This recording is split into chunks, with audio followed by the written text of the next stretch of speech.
Hello, everybody. Welcome to another episode of The Comic Source. I'm your host, Jace, here today to talk about a relatively new book. It's called Huge Detective. It's from Titan Comics. Second issue is coming out real soon on September 18th. First issue is already out, and I have the writer Adam Rose joining me to tell us all about it. So, Adam, welcome to the show. Thanks for having me. It's great to be here. And yeah, it's issue one came out like 2 weeks ago, and it's an urban fantasy noir is my best quick answer. And then I know some people love hearing that like those other like references in life. So the old 70s pulpy noir movie Chinatown meets Roald Dahl's BFG is another kind of way of talking about this wild world that Magenta King and I have generated. Yeah, the art's fantastic. Interesting choice. In this world, everybody, there are, I guess we'll call them giants. They refer to themselves as huge, like you would say human. They're huge. Not it's so strange the way you read because usually huge is an adjective. They're using it as a noun, which is a little interesting. Um, but the book starts off, Adam, and you give kind of this very brief idea that the huge were always there under the ground. A lot of them, Australia, they sort of wake up. There's this conflict between human and huge, but now things have settled into sort of a mutual coexistence, I guess, as opposed to knowing that if they keep fighting, that doesn't benefit anybody. Can you talk a little bit about kind of the dynamic and why you chose to kind of, give us a little context to start, but then really we put that to the side. There's subtext of it going on. There's still a little, distrust and what have you. And they're so different in the species in kind of the way they communicate and all sorts of things. But it's sort of the elephant in the room. You cover it in a few pages with great art by Magenta King, which is a different style from the regular book. But then it's kind of put to the side, and we start focusing on this mystery. So talk a little bit about the decision to structure it like that, and the challenges that come with that. Yeah, no, excellent question. And the way you kind of depicted it all was spot on. I mean, yeah, we wanted this to be a world bigger than the story, the main story of these murders that need solving. And Magenta and I spent a lot of time like talking about the just psychological wounds that are running deep in both the huge and human communities 30 plus years after what was the Omega event. So we wanted to have that echo still reverberating around everybody's heads, everybody's room, as they're trying, because they all understand they would have all destroyed the planet in different ways, and everybody needs to live there regardless of their size.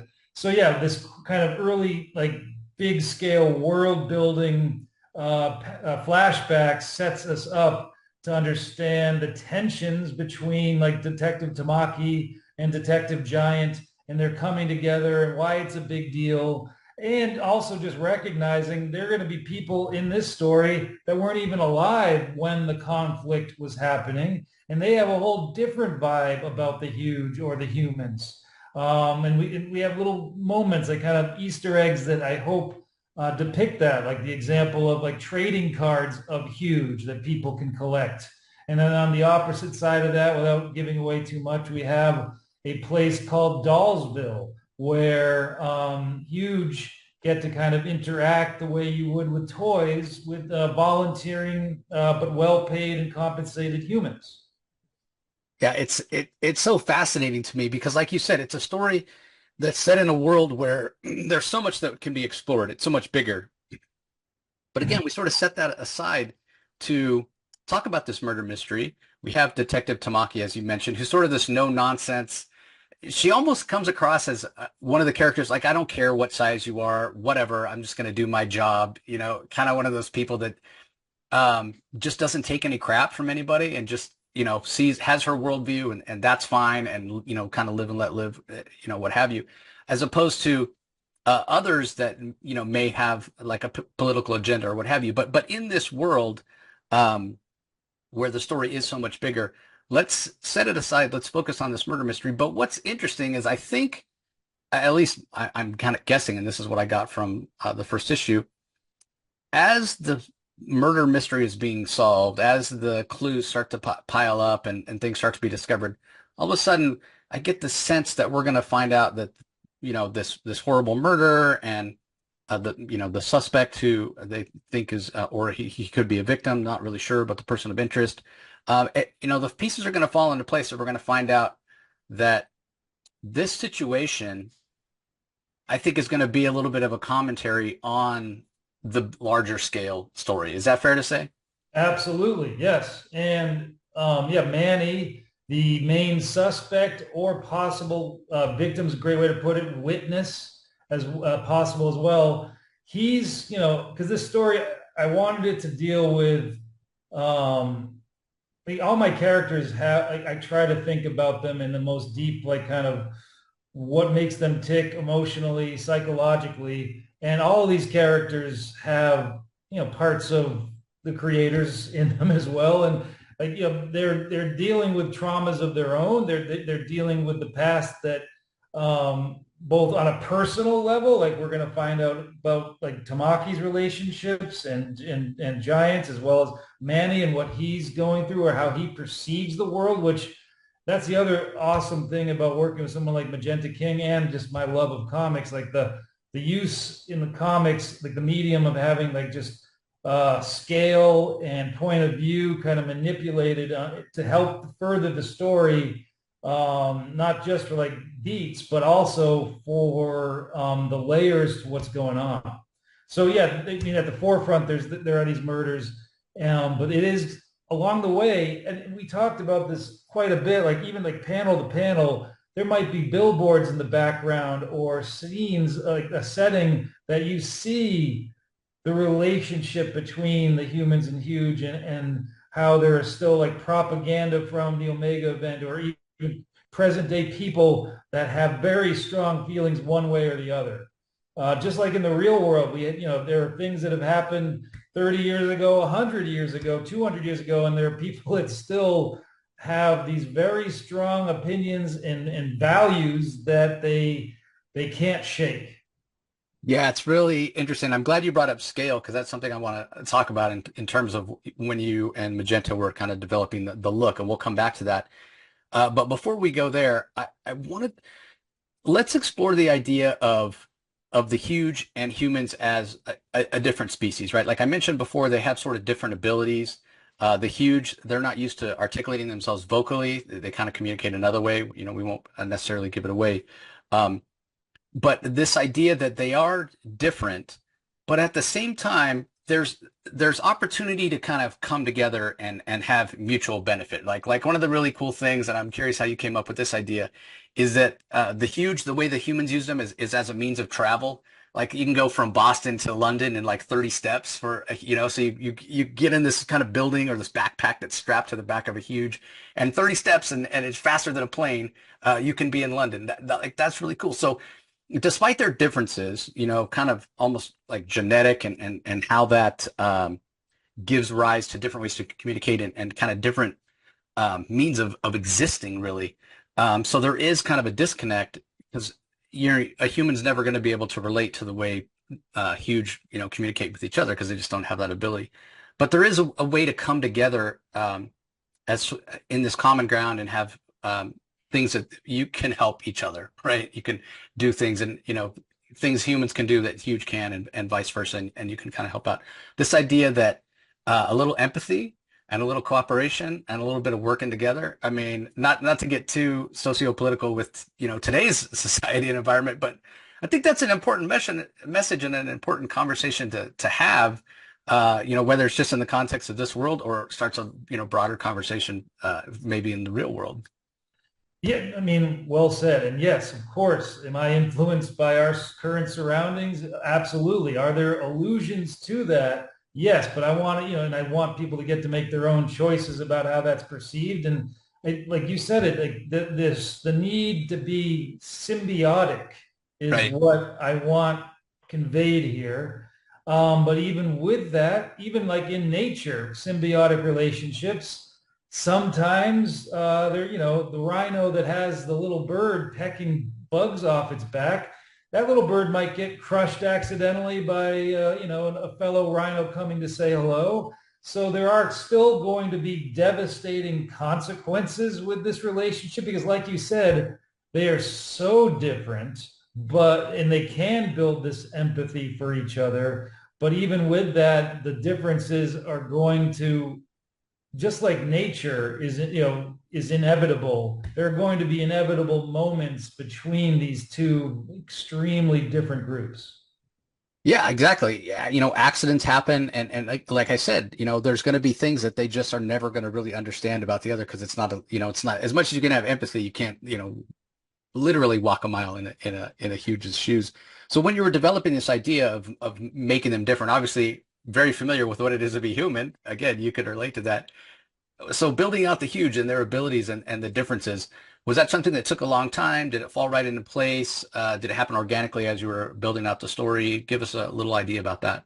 No, I mean, the story with them, I had to spend a lot of time thinking about them as a people, as a entire group of of shared living organisms, and also their culture. I wanted to think about what to be the size of skyscrapers, what that would mean. I mean, I thought a lot about it. Well, how many of them would there be? There would certainly be a lot less of them. But even then, also like food sources and what have you. And then when I got to talking with Magenta and his early stage of like kind of character development and with the visuals, like that, there were things that he was bringing. I was like, oh yeah, and that informed, even though I already had like the whole script written, that informed just little moments of additional world building. Like we talked in length about like Detective Giant, like he looks like he's trying really hard to fit in because he's like the first to be in uh, on human soil since the 30 years ago. So what is he wearing though? It's like stitched together, like we pictured like giant old sails Hmm. that were like kind of roughly stitched together to give him a look like he's visiting the humans and trying to kind of make them more comfortable. All those little things went into how these beings were developed. In fact, in a very early time, when I'm not an artist, but I do like to draw, and it helps me think through some of my storytelling. So even like my initial kind of sketches before even getting Magenta involved were even more human. They were like giant humans as opposed to this slightly different grouping, facially, physically, you name it, which Magenta helped me develop, and it makes even more sense. Like I don't know, there's where I started with it, where they were basically us, but the size of buildings, to what they are now, being their own like tribe of beings. It made sense. And obviously I've been influenced because I've been a comic book diehard since I was 10 years old by like Kirby's Celestials Hmm. or any of the scale. I just Galactus. So and obviously when I did mention like Roald Dahl, BFG, like I soaked all that up, and people have brought up similarities between this and Attack on Titan, which I do admire it, and I've watched a few episodes of. It wasn't a conscious thing, but I can see that being like a related thing. Though these huge are like much more. I want them to be um, very human like us as far as their emotional needs and desires and flaws. Yeah, which is an interesting dichotomy. Mentioned the kind of the differences in look. To me, they look very sort of chiseled, almost like they're made out of rock in a way, but clearly they're organic. They can sort of move around and what have you. But yeah, it's a very interesting feel. Their skin tone is a little bit different than humans as well. So yeah, it's really interesting because then that dichotomy, you see this giant being, right? Like this huge behemoth, and they kind of have features that look like they're, maybe a giant sculpture or like I said, chiseled out of rock. And you immediately your mind goes with that visual goes to, oh, they must be very tough and huge, in terms of not having emotions and very stoic and what have you. And it turns out it's the exact opposite. I love that dichotomy. Was that something when you were developing the look with Magenta that you were aware of, that, yeah, they were going to look like hard, but in reality, emotion and what have you, and relationships and the way they care about their fellow huge, very similar to us as humans. Absolutely. Yeah. No, because I had these characters, huge or human, they needed to have heart. Yeah, They need exactly. even the ones that might, eventually be recognized as characters you're not quite rooting for. There's still something of, what even, your biggest supervillain should have something about them. They don't see them recognize themselves that way. I mean, look at like Thanos. When he did the snap, he in his head it was a greater good. If we Hmm. get rid of half the universe, well, then we're going to all have a lot more elbow room and starving won't be an issue. So there are even your worst, most vile character, I mean, I guess not all the time, but most of the time, they don't see themselves that way. Yeah, well, the good villains, yeah, you can maybe don't agree with what they're doing, but you can understand why they're doing it. And this is an influence you haven't mentioned, but I want to bring it up because I got it a little bit, and it dovetails into what we're talking about right here. They just want to survive. They just want to live. They just want to exist, right? It reminds me of the replicants in Blade Runner. And the reason I bring that up is because if we look at the main cover, if you're watching this on YouTube, everybody, it's a detective story. It's giant origami here, which, Edward James Olmos's character in Blade Runner used to, do the origami and what have you. So I got a little bit of a Blade Runner vibe. Is that something that was ever in your mind when you're doing this, or you think that's subconscious? Definitely subconscious because you just named probably my favorite movie of all time. I There you mean, go. I can't, yes, Blade Runner, I watch it at least twice a year. So yes, but was it conscious? No, but yeah, it is a huge part of the back of my mind. And also maybe like part of what made me so attracted to Titan as a publisher because they have their Blade Runner series. Hmm. So yeah, that is totally valid as far as an influence. Similarly, well, to some degree, and this was pointed out to me because, and I remember watching it in the '90s, Alien Nation, which was Oh about yeah. like a giant, I think it was like a slave ship of aliens crash here in LA, I believe, or Southern California somewhere, and they want to just live here and they're treated like second class citizens. And there's this the first alien becomes the first alien detective. Yeah, Uh, James so Caan. so that was something that So yeah, obviously, if you chip away at both of those, Blade Runner or Alien Nation, as influences, conscious or not conscious, I think it's all about us finding that connection to someone that we aren't familiar with, someone from a different point of view. And Right. that's why I think those resonate so much with me and so much in the world, and why the messaging is so important. Like, just to have, if you're just consuming something like this on the face value and you're just entertained, great. But maybe somewhere in the back of your head, it's like, oh yeah, I mean, maybe I shouldn't be so judgy about X, Y, or Z.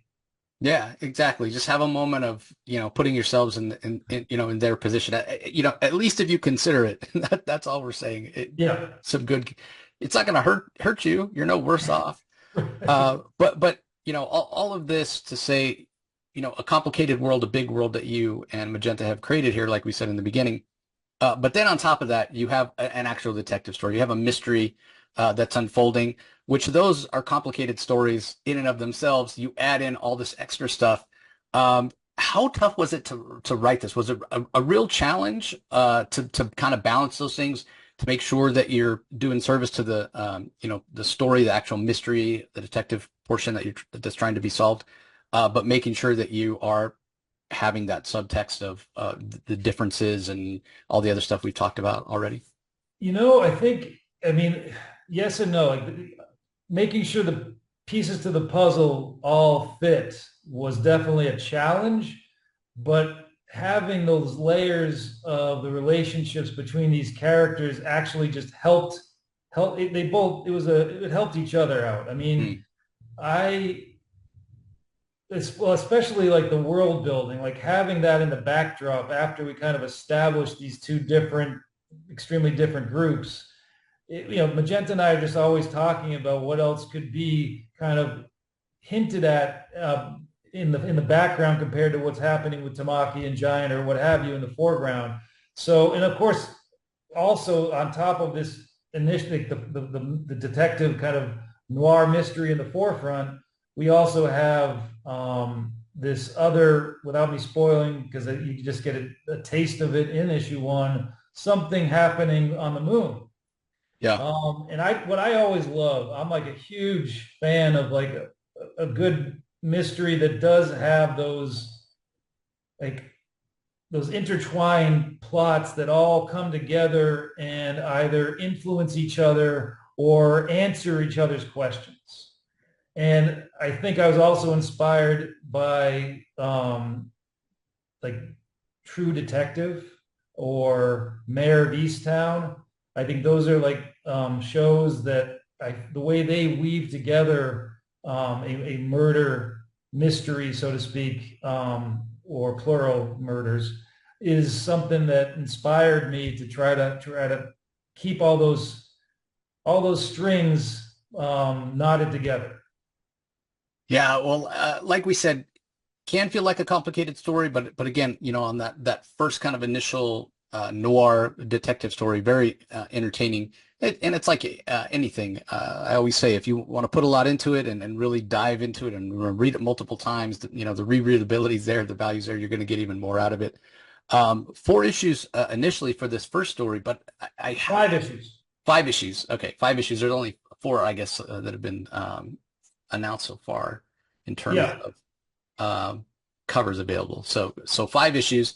But even at five, with this rich world that you've created, oh my God, like sky's the limit. Even, whether it's you and Magenta telling more stories, inviting other creators to come in and tell more stories. I mean, not to put the cart ahead of the horse, but ideally, I mean, this is a whole universe to be explored here, right?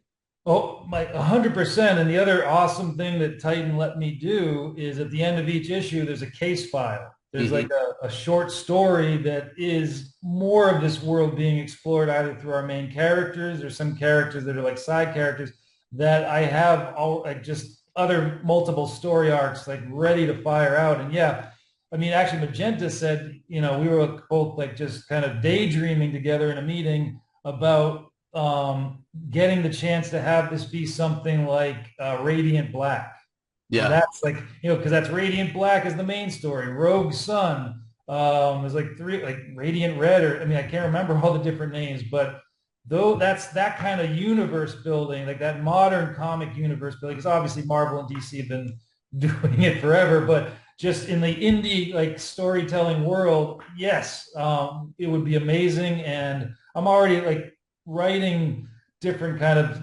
story arcs as case files that I would love to either, like you said, to get the chance to do with Magenta or bring in some creators. Yeah, it would be fantastic. Now, one of the things, and this gets back to what I mentioned earlier about talking about scale and kind of the challenges visually. Uh, I imagine, you and Magenta had to do some back and forth, and it must be challenging for him. Anybody that came in artistically would have the same sort of challenge. Yeah, you got to show the difference in size. Obviously, it's like I said, the elephant in the room, but it makes it sort of tough, right? Like as an artist, if you're trying to get a huge in a panel and then have a human in that same panel, I mean, the human's going to be a little speck or it's going to have no detail. But then on the other hand, what do you draw the human sort of, the correct size, and then you're basically showing like the foot and the ankle of the huge inherent challenges in storytelling and laying out each panel and each page. That had to be something that you guys have gone back and forth to kind of tweak and get right. Probably something that is a challenge that you wouldn't have, in your normal everyday comics. So talk a little bit about that. Yeah, no, and Magenta, he was like I went to him as soon as I read Jenny Zero, his kaiju story for Dark Horse because I Hmm. saw his work with scale and perspective. And when I pitched this to him, he came right back as a enthusiastic yes and wanting to be my partner on this. And it's been a definite challenge, but at the same time, what it's opened up for like geez, these amazing reveals from like a panel or a splash page to show that interaction in really inventive ways. Because both Magenta and I are very much comic book like diehards, where any reference the other one of us is going to get it, and we've just like, so we've been pulling from like some of the greatest creators on the planet to help with that challenge. And like maybe a scene where you see Detective Giant like, in all of his grand scale. How do we see Tamaki? Well, we have like a zoom in, like little panel within the panel to see her face reacting. But of course, we see also how small she is. Um, and that's just been a lot of fun to play with. I mean, for Magenta, maybe he wouldn't use the word fun because he's doing all the actual drawing. But I tried my best to like, even as we meet and talk about future issues, always trying to help him see like, okay, for this character, this room is going to be very confining, but then if we bring in a human, it's going to be the most spacious place they've ever been. Right. And having that, like going from like suffocating to expansive in the same space has been a lot of fun to see come to life with Magenta. Yeah, you said taking advantage of that to do reveals, which is something I didn't think about. But yeah, because there are things like maybe Giant is holding up a clue or what have you, and it wouldn't make sense in the panel with what's being said for them not to both be on the panel where you'd both see. But it does make sense in this case because if you're focused on Tamaki, then you're not going to see what Giant's holding in his hand or what have you. And so then maybe you do it on the page turn, and now it's pulled back and you get to do things. So that's really interesting. I didn't think about it from that perspective, but something you can take advantage of, right? Perhaps, yeah. That's comics are just as it's just such a wide open sandbox of what is possible, and not only that, but also just what does a human see, a human detective that see for clues compared to a huge. They both of their points of view are, as you said, so incredibly different on the same crime scene. Well, as we mentioned, the first issue is already out. Everybody came out August 21st. Have you had a chance to get some feedback, Adam, from fans and readers and maybe websites that have reviewed it and what have you? What's the reaction been like? So exceeding our expectations as far as really some great supportive, upbeat, positive references. Chris Condon, Texas There Will Be Blood. He read the first issue and like posted out an amazing little tweet about it. Patton Oswald was like really awesome to like give it a read and was encouraging to tell people to go give it a shot. So and J.C. Shandor, the director for the upcoming Craven the Hunter movie, he gave a read and was like really positive about it. So that's been and reviews have been from the ones I've like read because sometimes I don't want to like get influenced by them, Right. but Yeah. yes, things seem to be really positive and people want to give it a shot and want to see what's next. Great. Well, again, everybody, second issue is out September 18th, so it's coming up soon. Probably want to tell your retailer now, in case they didn't order copies, they could possibly do a reorder on it. Issue one is still available. If they don't have it there, again, a reorder available. Or you can go to the Titan website and get it there digitally. I'll put a link in the show notes for the Titan website. If you prefer to read digitally, you can go pick it up that way. But then the other thing that will really help out Adam and Magenta is, check it out, read it, but then pre-order 3, 4, and 5. Let your retailer know now that that you're going to want it. This is a fantastic story because those reorders is that not only helps your retailer know what to order, know they're going to be able to sell it, but it tells Titan that people are interested in the story. So if we want more stories in this world, uh, that's the way you can really help out. So as we're winding down here, Adam, any last thoughts for our audience? Anything else you want to share? No, I mean, I love the way you put it there. I mean, this is something that's near and dear to my heart, and I've been working on for years. And I want people to give it a chance and spread the word. Yeah, if you like it, and reach out to me, Instagram at ShazamCap, or I have a website, AdamHarryRose.com. So those are two spots where you can find me. I love talking to people that want to talk about comics. It doesn't have to be about my comic. Like just getting the chance to be here with you has been awesome. Well, I appreciate that, and thanks for taking the time. Everybody, I'll put a link to Adam's Instagram and his website in the show notes as well. So if you're having trouble finding him, you can go there. Yeah, definitely recommend checking this out.